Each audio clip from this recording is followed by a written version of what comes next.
नमस्कार मित्रांनो, कसे आहात सगळे? बरे आहात ना?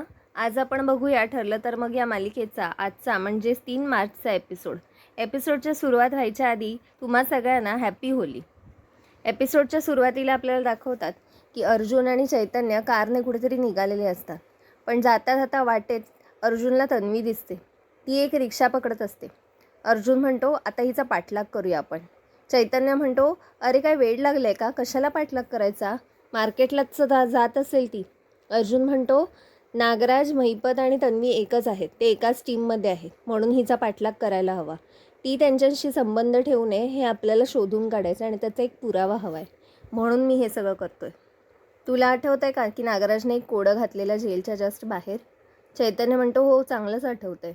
अर्जुन म्हणतो, आम्हाला असं वाटतं आहे की त्या कोड्याच्या मुळाशी तन्वी आहे, कारण तो नेहमी प्रिय हा शब्द वापरायचा. नंतर आपल्याला दाखवतात की साक्षी आणि सचिन एका ठिकाणी भेटलेले असतात. सचिन म्हणतो, सॅम, आता तुला मला सगळंच्या सगळं काय ते खरं खरं सांगायला लागेल. मला माहिती आहे तू खूप मोठ्या प्रॉब्लेममध्ये फसली आहेस आणि म्हणूनच तू अचानक गायब झालीस. आता तर तुला शेअर करायला कोणच नाही आहे तुझ्यासोबत, तुझे तर मामा पण नाही आहेत. साक्षी हळू आवाजात म्हणते, ते माझे मामा नाही आहेत. इकडे अर्जुन तन्वीचा पाठलाग करत एका बिल्डिंगपाशी येतो. अर्जुन तिला पाठलाग करत आतमध्ये फॉलो करतो. तन्वीने त्या वकिलाची अपॉइंटमेंट घेतली असते नागराजसाठी. अर्जुन विचार करतो की तन्वी या ॲडव्होकेटकडे कशासाठी आली असेल, तिचं काय काम असेल.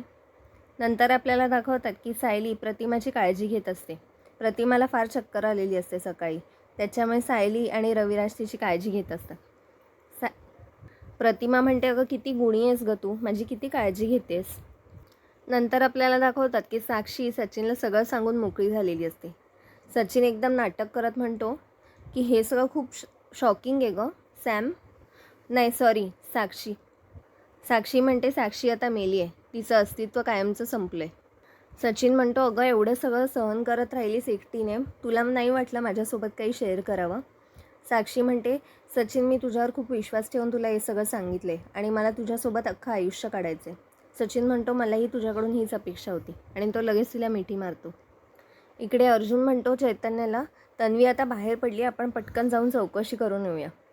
तो अर्जुन लगेच जाऊन त्या वकिलाला विचारतो की ही जी मुलगी आली होती ही तुमच्याकडे कशासाठी आलेली? तो वकील म्हणतो, तिच्या मैत्रिणीच्या डिवोर्स केस संदर्भात विचारायला आली होती. ती राहते पुण्याला, पण पनवेलला तिला केस फाईल करायची होती, त्याच्यासाठी. अर्जुन म्हणतो, ठीक आहे, आणि बाहेर पडतो. अर्जुन चैतन्याला म्हणतो की ही केस ही अशाबद्दल कशाला विचारायला आली असेल? चैतन्य म्हणतो, मला पण काही कळतच नाही आहे. अर्जुन म्हणतो, कदाचित तिच्या लक्षात आलं असेल की आपण तिचा पाठलाग करतोय, म्हणून तिने काहीतरी फेकलं असणार त्या वकिलाला. म्हणतो, चल आपण घरी जाऊया. तन्वी नंतर तिकडून बाहेर पडते आणि विचार करते, बरं झालं मगाशीच मी अर्जुनला काचेत बघितलं माझा पाठलाग करताना, नाहीतर माझं पोल उघडलं असतं इकडेच. इकडे सुभेदारांकडे तन्वी गौऱ्या करायला सुरुवात करते. सगळ्यांना आश्चर्याचा धक्काच बसतो, त्याच्यामुळे सगळे सुभेदार बाहेर येऊन कौतुकाने बघत असतात. पण पूर्णाजीच्या डोक्यात एक कल्पना येते. ती म्हणते की ही खरोखरच गोऱ्या बनवायला घेते आहे, हे आश्चर्यच आहे. प्रताप म्हणतो की रोज 9-9 वाजता उठणारी मुलगी आज चक्क गोऱ्या बनवते. कल्पना म्हणते, हे जगातलं 8वं आश्चर्यच आहे. अश्विन फार कौतुकाने तिच्याकडे बघत असतो आणि तिला म्हणतो, अगं एवढं सिरियसली घ्यायची गरज नाही आहे पूर्णाजीने जे सांगितलं आहे ते. तन्वी म्हणते, नाही, पूर्णाजीने जे सांगितले ना ते मी सिरियसली घेणारच, आणि तिने एवढं मला महत्त्वाचं काम दिले, मी करणार. बाजारातल्या गोऱ्या कशाला आणायच्या, राहू दे. नंतर संध्याकाळी सगळे सुभेदार होळीच्या पूजेची तयारी करत असतात. तन्वीने थापलेल्या गोऱ्या मात्र सगळे घेऊन येतात. अस्मिता म्हणते, मम्मा बघ ना, हा माझा नवीन ड्रेस सचिनने गिफ्ट केला आहे. कल्पना म्हणते, ठीक आहे, छान आहे. मग अर्जुन आणि सायली होळीची पूजा करून घेतात. मग प्रतिमा देखील पूजा करायला येते. तन्वी लगेच पुढे करते आणि म्हणते, आई तू अजिबात काळजी करू नकोस हां, मी आहे तुझ्यासोबत. तुला आगीची भीती वाटते ना, पण मी आहे हां, तू काय काळजी करू नकोस, तू कर निवांतपणे पूजा. प्रतिमा म्हणते, पण मला भीती वाटतच नाही आहे, अर्जुन आणि सायलीमुळे माझी भीती आता कायमची गेली. तन्वी मनात म्हणते, ही आगाऊबाई स्वतःला माझी आई म्हणवते आणि मलाच नेहमी तोंडावर पाडते. आता बघ हिची कशी आगाऊपणा बाहेर काढते. तन्वी मग तिने पुरणपोळ्या केलेल्या असतात त्या अग्नीला चढवत असते आणि ती हळूच एक होळीचं लाकूड काढून ते लाकूड जळतं प्रतिमाच्या अंगावर टाकते. सायली ते जळतं लाकूड सावरून घेते आणि प्रतिमाला बाजूला करते आणि अख्खी होळी पेटलेली कोसळते. प्रतिमा हा सगळा प्रकार बघून खूप घाबरते आणि सगळे एकदम शॉकमध्ये जातात. पण तन्वीने हा केलेला प्रकार बघून सगळ्यांच्या लक्षात येतं आणि तन्वीच्याच पायाखाली एक लाकूड येतं. पूर्णाजी म्हणते, प्रतिमा अगं तुला काही भाजलं नाही ना? प्रतिमा म्हणते, सायली असताना मला कसं काय होईल? आणि नेमकं तन्वीचाच पाय भाजतो जळत्या लाकडामुळे. इकडे प्रतिमा सुमनला म्हणते, तुम्ही सगळे इथे थांबा, माझ्या घशाला जरा कोरड पडली आहे, मी आज जरा घसा ओला करून येते. ती जात असते तेवढ्यात तिला चक्कर येते आणि ती खाली कोसळते. सगळे तिच्या अवतीभोवती जमा होतात आणि तिला उठवण्याचा प्रयत्न करतात.